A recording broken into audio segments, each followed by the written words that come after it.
The Mandalorians' first mention in the current Star Wars canon was in the Clone Wars, but their history goes way back. 10,000 years back, in fact, and it's bloody and multifaceted. They hail originally from the planet Mandalore, where they started as tribes and rode the famed mythosaurs, whose skull is one of their symbols.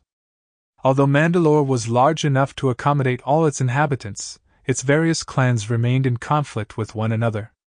This continuous state of strife led them to develop remarkable combat abilities, such that even the most ordinary Mandalorians possessed impressive proficiency in using blasters and other forms of combat. With space travel already largely available by then, some of them even ventured outside the home system, often following the path of bounty hunters or mercenaries to put their abilities to good use. Taking place after the collapse of the Empire but before the rise of the First Order, The Mandalorian is set in a unique period of galactic history. In this video, we'll take a closer look at some of the main spacecraft featured in the Star Wars series, including the Slave One, the Razor Crest, and the Modified N-1 Starfighter, as they appear in The Mandalorian. When Jango Fett died in the Battle of Geonosis, which took place during the Clone Wars, in 22 BBY, his son Boba fled in his father's ship, the Slave One, and almost immediately began plotting his revenge. Despite his youth and limited experience, he became the leader of a group of hunters, most of whom were more than twice his age. By the end of the Clone Wars, he had gained a professional reputation in his own right. Boba Fett's distinctive starship was already heavily modified to suit the needs of a professional bounty hunter when he inherited the vessel from his father, Jango Fett. However, Boba undertook additional upgrades of his own. Slave One's sensor jamming and masking system originated as a highly classified experimental project for the Imperial Navy, and enables Fett to closely pursue other ships across space while remaining invisible on their sensors.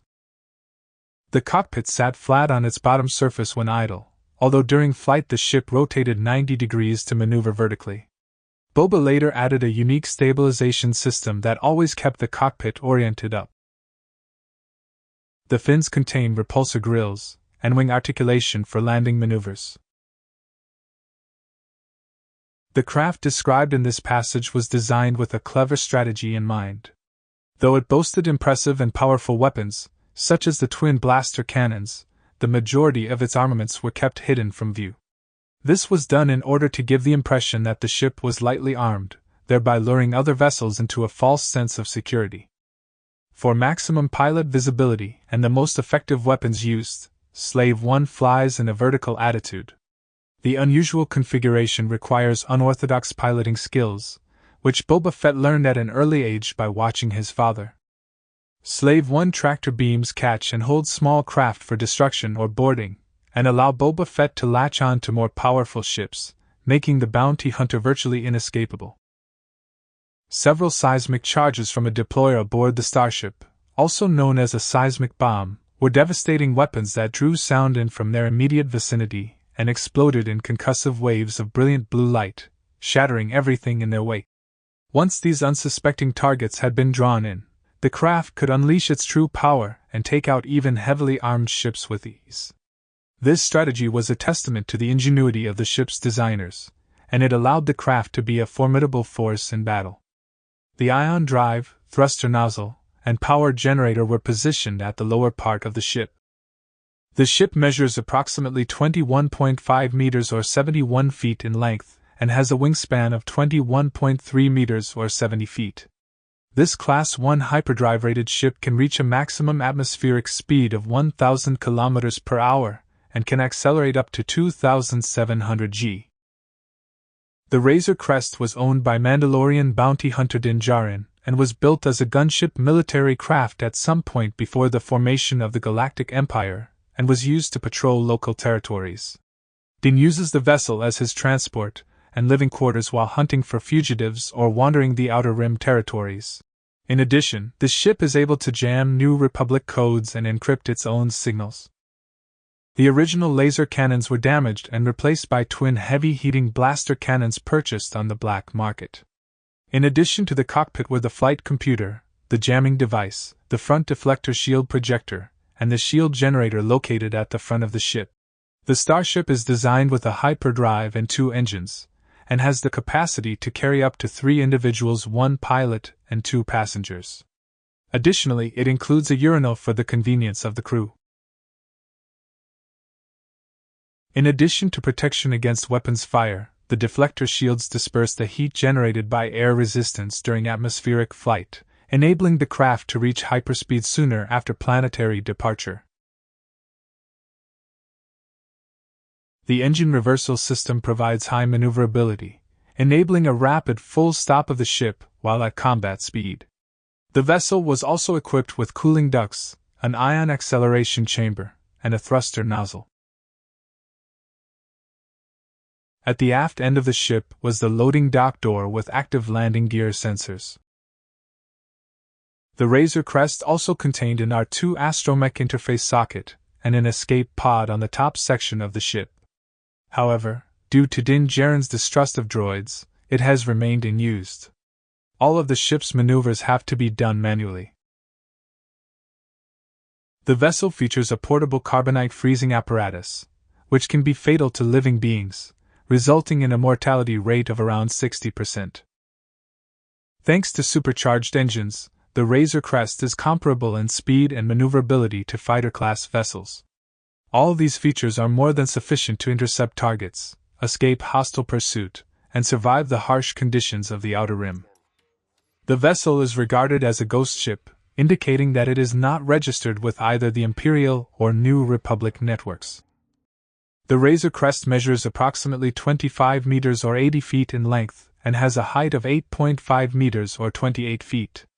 This Class 1 hyperdrive-rated ship can reach a maximum atmospheric speed of 800 km per hour or 500 miles per hour, which is rather slow compared to other ships.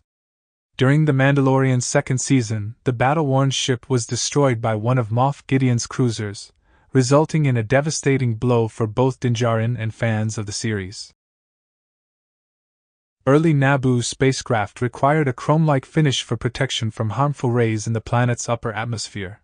The N1 fighter sports a gleaming chromium finish on its forward surfaces. Purely decorative, this finish indicates the ship's royal allegiance.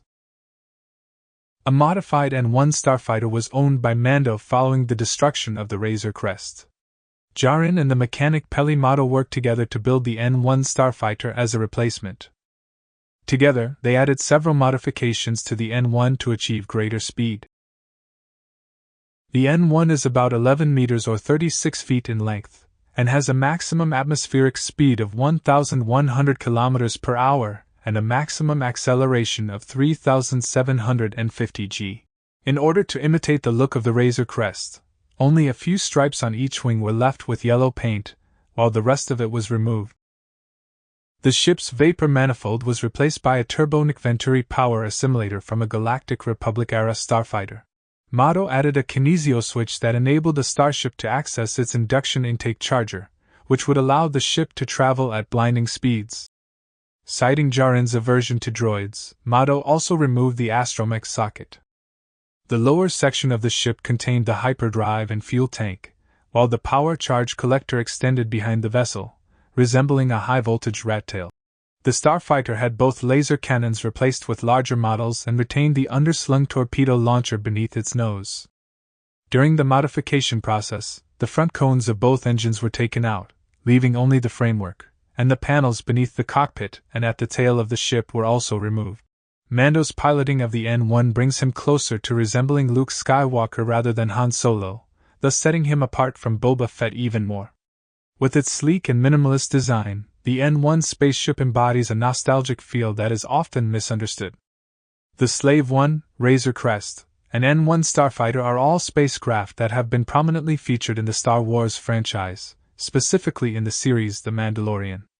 The Slave One is a modified Firespray-class patrol and attack craft that was initially used by the infamous bounty hunter Jango Fett, who later passed it down to his son Boba Fett.